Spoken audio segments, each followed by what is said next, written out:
Welcome to Therapy Facts with Dr. Jenn. We are talking about getting through the holidays. Point number 3 is a note on forgiveness. Whew! Like its buddy grief, forgiveness is a year-round topic that will also not be left out of the holiday fun. So when we talk about bereavement, we can be bereaved, people can be bereaved because they are missing people from their village because they have experienced some wrong and there has been no forgiveness, and the lack of forgiveness keeps people separated. And so separation is a very common form or common reason for holiday grief.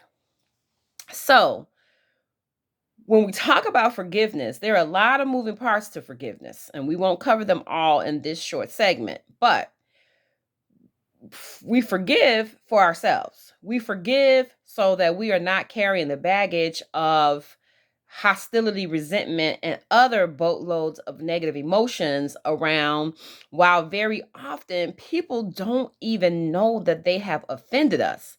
Now, except for egregious, intentional acts of aggression that happen all the time, we have also acts of misunderstanding, miscommunication, and misperception that lead to people being separated for almost no real reason but unforgiveness. And so you have situations where relatives are angry with other relatives, so they stay away from larger gatherings or smaller gatherings, depending upon who's all over there, right? I always encourage people to talk to, have a conversation with, write a short letter, and let somebody know that they have offended you in whatever way, so that that person has an opportunity to make amends if they so choose. Now, everybody is not going to say sorry. Some people take apologizing as falling on a sword unto their death, and they are not going to apologize at all.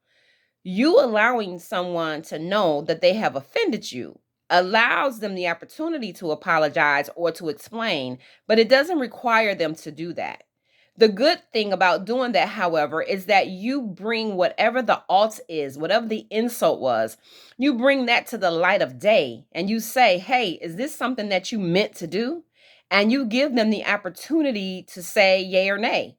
And if they decide that they're not going to say anything whatsoever, or they may acknowledge it and not apologize, or in some other way have a response that is unsatisfactory to you, again, that is okay. At least you have the knowledge that now they know for sure. But let me tell you what is the most common thing that happens, which over 25 years of doing therapy has led me to the advice that I just stated, is 90% of the time, the person who has offended you in some way has no idea that they have done that and may not even realize that you were offended enough not to have communication with them. They are often, most of the time, the recipient is very surprised and shocked and taken unawares when someone says, hey, remember 25 years ago when we were double dating, this happened. And the person has no memory.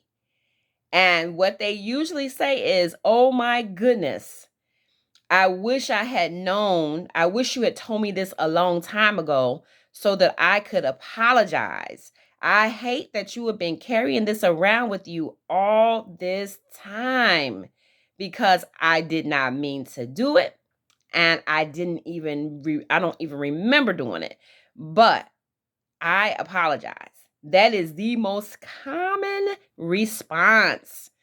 So we end up losing, as I like to say, losing lots of our lives, greater portions of our lives, being angry at people, and being hurt by people, because we're not going to belittle our feelings. We're not going to belittle the feelings at all.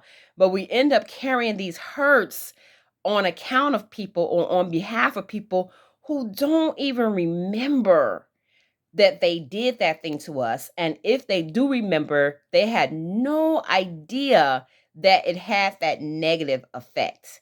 And so when we give people the opportunity to know what they've done to us, they get the opportunity to respond, explain, apologize. However, if they don't do any of those things, we still have a right to our feelings and we have a right to our reaction. Now, the most important note about, or equally important note about forgiveness is that you can certainly forgive someone and not put yourself back in a position to be reoffended. Forgiveness does not mean continue or resume being in a vulnerable position with somebody, because very often people treat us in the way that is consistent with their skill set. And so if they've been offensive to us, especially repeatedly, and we see that, hey, this is just who this person is, and I don't want to put myself in harm's way with them, right? Then you can make the really important decision to keep yourself out of harm's way or out of their care. So forgiveness does not mean you agree with what they did with you, to you.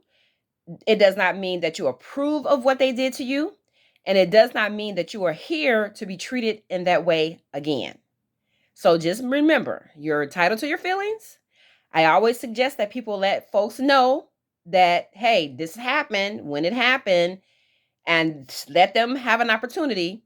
And even if you decide to forgive, it doesn't automatically mean that you have to put yourself in the same position again.